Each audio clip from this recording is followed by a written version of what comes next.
How's it going, guys, and welcome back to the channel, Pete's Carport. And yes, we got another Mercedes in the lineup, guys, and it is another w126, but this time it's a diesel. So this is a 1983 300 SD that I honestly did not plan on buying. It came up on Facebook Marketplace. It looked interesting, so I went out to take a look at it and ended up making an offer, and he took it. So now I got it home. And it took a lot to get this thing home. So originally I had AAA come out to tow it back, and that turned into a disaster. So today I was able to drive out there and pick it up with the new truck, kind of. Well, it's an old truck. It was originally my parents'. If you guys missed that video, I'll link it below.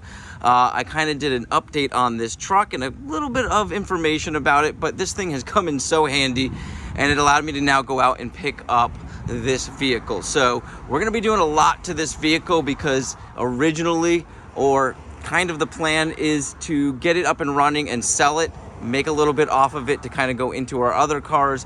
But if you know me, sometimes I fall in love with these cars as I work on them, and I really miss my W126. So I had a 1986 420 SEL, so it was a gas engine. This is the 300 SD, like I said, so it is a turbo diesel version as well. And this is a one owner car, guys. And that's why I pulled the trigger on this and really didn't plan on buying it, because I couldn't let it go. The car is all original. It stayed in Florida its whole life. I actually have the bill of sale from when the car was purchased in the vehicle, and it's in really good condition considering. So it's got some paint fade, really no rust at all on this car, and it shocked me a lot. This right here is all we have for rust, and this happened recently while the guy had it garaged. So the vehicle was garaged most of its life. This Florida sun just happened to get to it while driving around and parking, which completely understand. This sun is brutal, so it can really get to cars. The interior is in very good shape considering it's got its normal wear. It still smells like an old Mercedes, and it's got some things that we got to fix. So there are some broken pieces, but overall a very, very solid car that's never been painted, never had body work done to it. The dash has some cracks in it, so we'll be working on trying to fix that. And there's some pieces here and there that are broken. Power windows up front aren't working. Could be fuses though.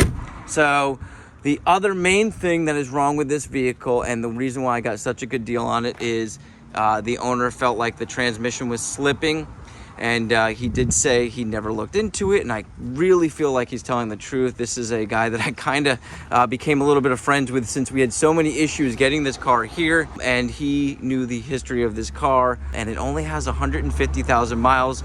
If you guys know these diesels, they go forever, so that is very low miles, and the car starts right up. So I'm excited to figure out, is it maybe just a vacuum line? Is it maybe an adjustment on the transmission, or maybe a flush? And that's kind of what I'm thinking. I don't think this transmission should be slipping at that low of miles, especially since it was babied its whole life and we have the history of that. Well, without further ado, let's pull this thing off the trailer and get it parked over here, and I'll kind of go through it a little bit more, and then we can talk about the future plans for this car. But I'm excited. I hope you guys are. Let's get it off the trailer. You guys can hear it start up for the first time, and I'll be able to back it into our spot back here, and we'll get talking about what we're going to do.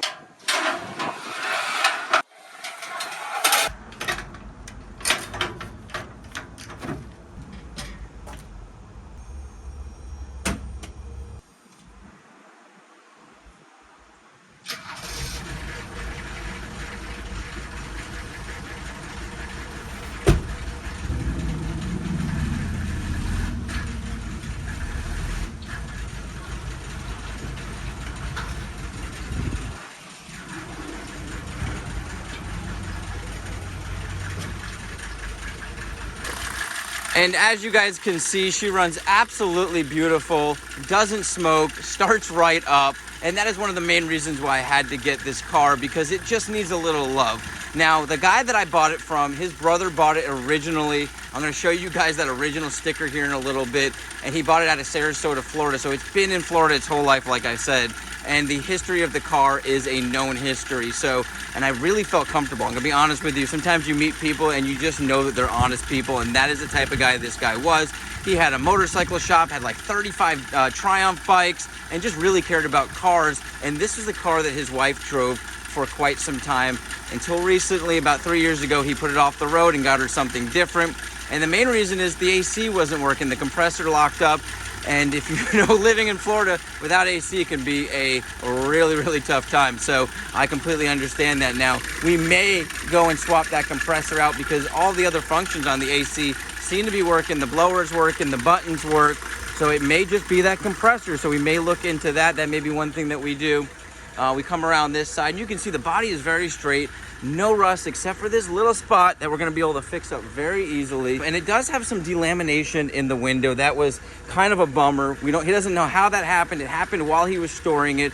He had it parked in a garage at a car shop that he has. So he has GTOs and other types of cars as well too. Like I said, he's an enthusiast, so I know this car was well taken care of. And he seemed very honest, like I said. So I really felt good about this purchase. And we take a look in the trunk, which just needs some cleaning out, but it does have some of the spare parts. When we step inside, you'll see the paneling here. Those have been taken out, but we'll be able to repair that and put that back in. So it's really nice to know that that's there. Body's very straight. And then we kind of step into the interior, which is in really good shape considering it's a Florida car. So if any of you guys know, this stuff sometimes just deteriorates in Florida, and I got very fortunate it's not gone. It can all be fixed up. So we'll take a look at it now, and you see these door panels, no rust along this typical area here, which you usually see, and everything just seems to be in line. Now the seats, which are in great shape, just have that deteriorated horsehair and failing springs that are in here. So we're gonna do something to fix that up. I've got a couple ideas, and I'm actually working with Vito from Vito's Garage on how to repair those. So I'm gonna talk to him and communicate with him, and we'll get these things fixed up.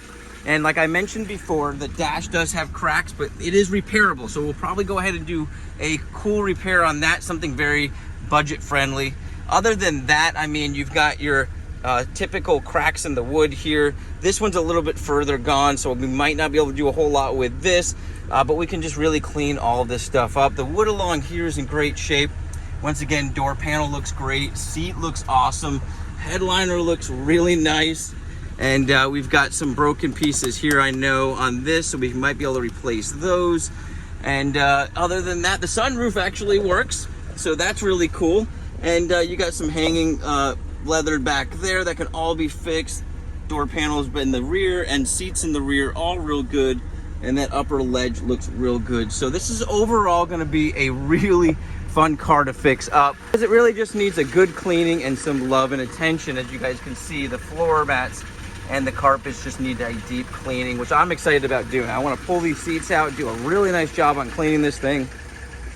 And as you guys can see, as it's running, it runs really well. And one of the other things, I have only owned one other diesel, just so you guys know. So I'm kind of jumping into this. I'm new to the diesels. So that's why I said I'm going to work with Vito on this car, because he's very familiar with them. But one of the things I do know is if the car turns off right away, that's a good sign of a healthy engine. As you guys can see, when I pulled the key there, it turned right off. And watch how easily this thing starts right back up. Right there. One crank and it started right up. So that made me very comfortable with getting this car, and knowing that if I have to get anything done to the transmission, it's not the end of the world. Then I may pass this car on. Maybe one of my subscribers will buy it, or maybe we can do a raffle. I don't know, but I'm falling in love with it like I do with all the cars I buy. So we'll see. We'll see. Maybe I've got to get rid of one of the other ones in the fleet and I get to keep this one. Like I said, I am missing my w126, and I've always really wanted to have a diesel to drive around as a daily, and this would be the perfect one to do it with. Well, guys, I hope you enjoyed the video, the walk around, the introduction to the new car to the channel. And like I said before, we got so much going on here. If you didn't know, Xavier and I are now renting the whole area. So we've got a lot of cars we're gonna be bringing in. We're starting to work on some of the cars. As you can see, my Austin Healey is now parked inside. So I'm just making room. We're gonna bring some other cars over here like we mentioned, and just really clean this property up and get everything organized. So this is probably the last car that I'm gonna be purchasing and bringing in, because I've got to sell something in order to fit everything in here, but could not turn this down. Hope you guys enjoyed this video. Hope you guys enjoyed the car. And like I always say, have an awesome day, a blessed week, and I'll catch you on the next video.